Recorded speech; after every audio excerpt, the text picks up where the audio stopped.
Kainan na mga kapapart, nagluto na ako ng ulam.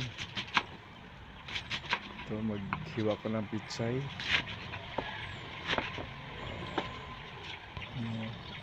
Tapos na mga kapapart, hiwa kong kamatis mga kapapart, 4 na piraso.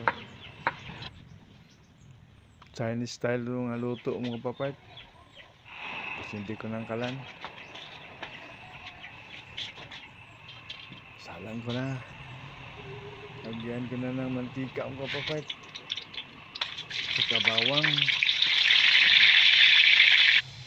sibuyas bombay, saka lagyan ko ng tuna mga kapapart. Sa Chinese mga kapapart, yung ilagay nila beef mga kapapart, ang ilagay nila. Sa akin tuna flakes yung oil.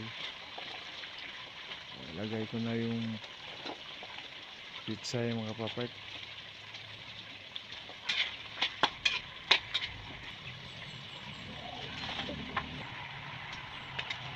Huli yung dahon.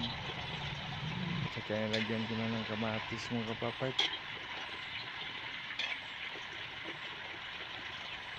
Ito, kunting asin. Pampalasa. Nilagyan ko na ng tuyong kunti mga kapapart. Ito na, tapos na mga kapapart. Oh.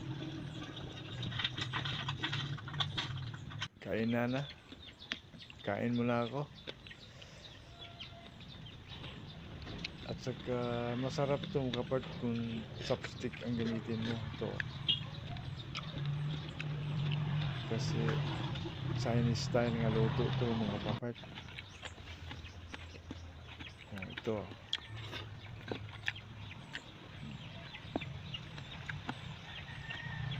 Ito lang ang tanghalian kong kapapart na ulam. Gulay lang. Lutong bahay. Sarap nga kapapart. Puro dahon lang.